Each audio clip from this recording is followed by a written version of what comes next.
न ये स्थानीय नीति है, न नियोजन नीति। अब तो बोला जाता है कि हम भाई झारखंडी है कौन, तो बोलते हैं 1932।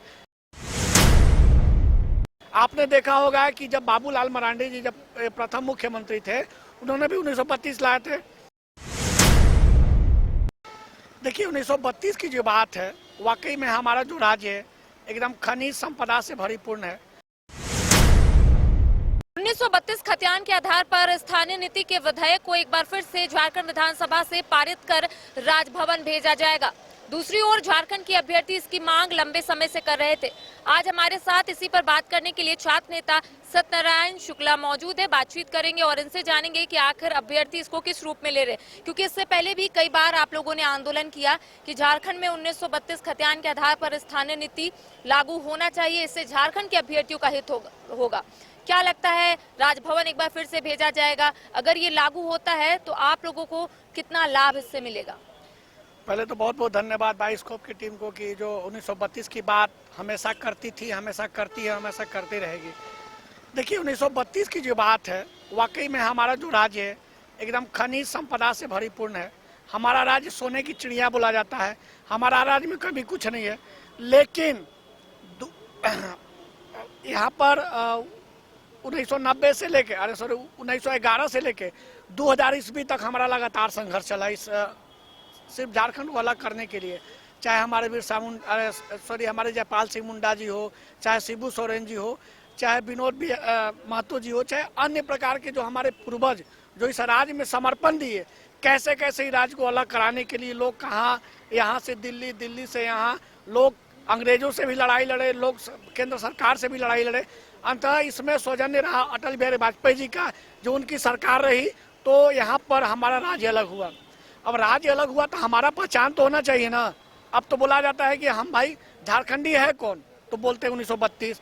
आपने देखा होगा कि जब बाबूलाल मरांडी जी जब प्रथम मुख्यमंत्री थे, उन्होंने भी 1932 लाए थे, लेकिन किसी कारणवश वो भी हाई कोर्ट से निरस्त कर दिया गया।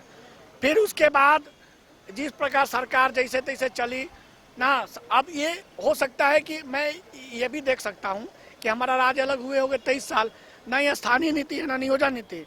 लेकिन जो बच्चे का उम्र 32 साल हो गया, 33 साल हो गया, वो बच्चे अगर नौकरी की तैयारी कर रहे हैं, अगर 1932 तो उनका 64 हो जाएगा, तो 1932 आना चाहिए। 1932 का समर्थन करते हैं, लेकिन राज्य में किसी प्रकार का चिन्हित करके, जैसे रघुवर दास की सरकार 1985 लगाई थी, हो सकता है कि लार्ज सर्विस सेटलमेंट 1972 भी लग सकता है। लेकिन ये भी आप देखे होंगे कि इसके पूर्व की जो सरकार है, वर्तमान में जो सरकार है, इन्होंने 2 बार 1932 लाया, राज्यपाल उनको निरस्त कर दे रहे हैं। यह कुछ तो कुछ कमी है जो 1932 लागू होने में मतलब लग सकता है। अगर 1932 लागू हो जाए तो इस राज्य का सबसे बड़ा मुद्दा समाप्त हो जाएगा। 1932 से जब पहचान मिल जाएगा, हमारे राज्य में स्थानीय नीति, नियोजन नीति, हर प्रकार के लोगों को ज़्यादा से ज़्यादा लाभ मिलेगा। आप देख सकते हैं जो राज्य जो हमारा अलग हुआ, अब तक कम से कम 30% तो बाहर ही आके नौकरी कर रहे हैं। अगर हमारे यहाँ राज्य में स्थानीय नीति, नियोजन नीति रहता तो वो जो 30% है वो 20% कम होता। तो 1932 से वास्तविक में सभी को लाभ है, सभी की एक पहचान है। आज भी देखते हैं कि 1932 को लेकर और भी अन्य दल के लोग संघर्ष कर रहे हैं और करते रहेंगे। हो सकता है कि एक पॉलिटिकल मंच भी बन जाता है। राज्य अलग हुए हो गया है 23 साल, लेकिन राज्य में कोई अल्टीमेट मिलना चाहिए कि आखिर स्थानीय नीति, नियोजन नीति है कौन। अच्छा देखिए, कैबिनेट से झारखंड के अभ्यर्थियों को एक बड़ी राहत मिली है। 11वीं जेपीएससी का विज्ञापन या फिर परीक्षा को लेकर रास्ता साफ हो गया है और उम्र सीमा में भी छूट दी गई है। इससे अभ्यर्थी क्या सोच रहे हैं, क्या लगता है कि आने वाले समय में क्या जिस तरीके से आप लोग परीक्षा चाहते हैं वैसा होगा, क्या सोच रहे हैं आप लोग? मैम, आपको बहुत बहुत धन्यवाद देना चाहता हूँ कि बाइस्कोप की टीम ने लगातार, जब हम कैबिनेट में जाते थे तो आपके शाहनवाज भैया हो गए, विकास भैया हो गए, जब मैं एक फ़ोन करता था तो हम लोग को जरूर दिल से सहयोग जरूर करते थे। आपकी जो टीम है, तो 11वीं जेपीएससी की बात हो जाए तो इस राज्य में 11वीं जो 7वीं से 10वीं जेपीएससी हुई थी, उसके बाद लगभग 1.5 साल हो गए, किसी प्रकार का नियुक्ति आने की संभावना नहीं थी। क्योंकि इसके पहले एक टीम बना था, ख्यांगते टीम, उन्होंने आरक्षण पॉलिसी पर कुछ इशू आ रहा था जो 7वां से 10वां जेपीएससी को लेकर वो हाई कोर्ट उसको स्टे कर दिया था। आप लोगों को भी पता होगा इस विषय को लेकर, क्योंकि आप लोग भी 7वां से 10वां में ग्राउंड रिपोर्टिंग कर रही थी। उसके बाद क्या होता है कि जब मुझे अचानक पता चला कि जेपीएससी को लेकर सब कोई शांत बैठा हुआ है, तो सबसे पहले मैं आया जेपीएससी के चेयरमैन से मिलने। उनसे मुलाकात नहीं हुई, सचिव सर से मुलाकात हुई। मैं 6 बार मुख्य सचिव सर से मिल के पलामू से स्पेशली चल के आता था और आप लोग की टीम के माध्यम से हम सूचना देते थे। ठीक है, 2 बार कार्मिक सचिव से मिले ना। इतना मिलने के पश्चात फिर लगभग 3-4 बार हम लोग लगातार जेपीएससी के फिर सचिव सर से मिले। वहाँ फाइल रुका हुआ था, जैसे तैसे हम लोग रिक्वेस्ट करके 11वीं जेपीएससी का जो नियमावली में त्रुटि थी उन्हें अंततः सरकार ये संशोधित किए। मैं माननीय मुख्यमंत्री जी को बहुत बहुत धन्यवाद देना चाहता हूँ और मैं माननीय मुख्यमंत्री जी को इस विषय को लेकर जरूर मिलूंगा उनको धन्यवाद देने के लिए कि आपने जो त्रुटि था, जो नियमावली में इशू था, क्योंकि अगर अब 11वीं जेपीएससी में नियमावली में अगर संशोधित हो गई तो अब तो जेपीएससी का कोई भी विज्ञापन नहीं रुकना चाहिए। उसके बाद एज कटअप को लेकर जो सुन रहे हैं कि 2024 एज कटअप दे रहा है, बहुत बच्चे बाहर हो जा रहे हैं। आपको पता होगा कि 23 साल राजा अलग हुए हो गए, लेकिन 23 साल में मात्र 10 जेपीएससी हुआ है, वो भी कितना विवादित, ये पूरा प्रेस मीडिया जानता है, ये पूरे झारखंड के जनता जनार्दन जानते हैं। तो हम लोग कल हो सकता है कि एक प्रेस कॉन्फ्रेंस के माध्यम से, चाहे हम लोग जो विपक्ष दल के जो नेता हैं अमर बावरी जी को हम लोगों ने भी इसमें संज्ञान में दिया है कि आप कम से कम सदन में ना एज कटअप को लेकर जो हम लोग 2017 रखना चाह रहे हैं, चूँकि भैया हो क्या रहा है कि बहुत बच्चे बाउंड्री से बाहर चले जा रहे हैं, तो उनको एक मौका दिया जाए। क्योंकि गलती एक आयोग की मानी जाए, गलती सरकार की मानी जाए कि इसको सुचारू रूप से ये नहीं चला पाते हैं, तो हम लोग एज कटअप को भी इशू ले रहे हैं ताकि ये जो है बच्चे का जो भविष्य है, बच्चे का जो सपना है कि अपने हम राज्य में बन के पदाधिकारी बन के इस राज्य में सेवा करें, इसीलिए हम लोग लगातार सेवा कर रहे हैं। हमारी जो टीम है लगातार संघर्ष कर रही है छात्रों के लिए। अच्छा, जेएसएससी कार्यालय के सामने आप लोगों ने जो घेराव किया, उससे अधिकारियों ने जो अपनी बात कही आप लोगों के सामने, जो जानकारी दी, आप लोग संतुष्ट है ना उससे? क्योंकि आप लोगों का 21 और 28 जनवरी को लेकर आप लोगों ने अपनी बात रखी थी। आप लोगों का कहना था कि 21 जनवरी को ऑलरेडी 2 परीक्षा है, एक तो सीटेट की परीक्षा और एक जेपीएससी का बैकलॉग। उसको लेकर तो अधिकारियों ने कहा है कि उसमें फेरबदल जरूर होगा, लेकिन 28 जनवरी वाली परीक्षा एज इट इज होगी। उससे खुश है ना आप लोग? देखिए, खुशी तो 2015 से 2023 तक नहीं मिल पाई झारखंड सीजीएल जो कंबाइंड ग्रेजुएट लेवल है, क्योंकि उस लेवल एक ऐसा एग्जाम होता है जो बच्चे एक 2 अटेम्प्ट में बन के एक अच्छा पदाधिकारी बन के मंत्रालय चाहे इस राज्य में सेवा देते हैं।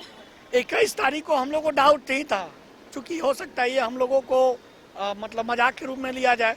हम लोग को अच्छा 2 दिन पहले बोलती है कि एजेंसी असमर्थ है ना, तो एजेंसी असमर्थ है, तो हम लोग को लगा कि अगर हम लोग सरकार पर दबाव देंगे तो हो सकता है इस पर विचार बनेगा।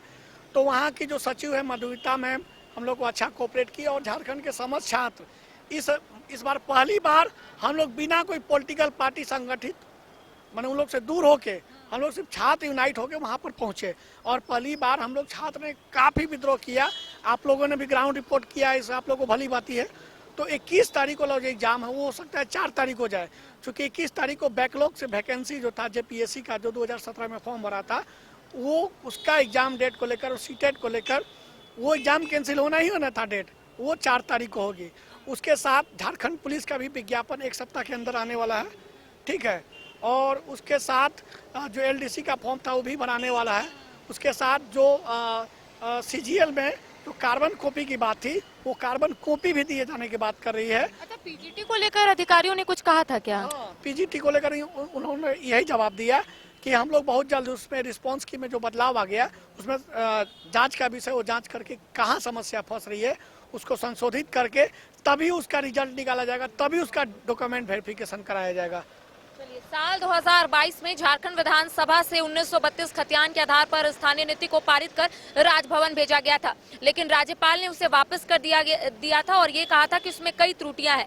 लेकिन एक बार फिर से झारखंड सरकार 1932 खतियान के आधार पर स्थानीय नीति को एक बार फिर राजभवन भेजेगी उस विधेयक को और ये उम्मीद जताएगी कि केंद्र सरकार में वो पहुंचे और ये लागू हो। आपने सुना कि अभ्यर्थियों का कहना है कि अगर राज्य में 1932 लागू होता है तो इससे झारखंड के अभ्यर्थियों को लाभ मिलेगा। साथ ही साथ जो एसएससी की ओर से लगातार कई विज्ञापन निकाले जाते हैं, उसे रद्द किया जाता है, जिसको लेकर लगातार अभ्यर्थी आंदोलन कर रहे हैं। लेकिन अधिकारियों ने तमाम जानकारी दी है और इससे झारखंड के अभ्यर्थी संतुष्ट भी है। फिलहाल मुझे और सहयोगी को दे इजाजत। नमस्कार।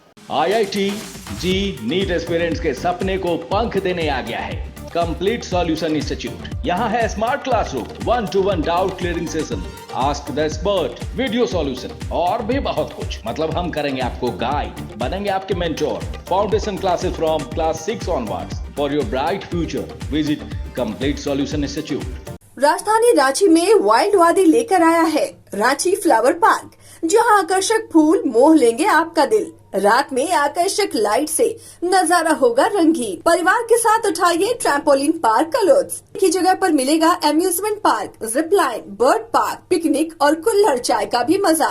Monday to Friday entry fee सिर्फ 200 रूपए और सैटरडे और हॉलीडेज में महज 300 रूपए में भरपूर मनोरंजन। तो आइए वाइल्ड वादी।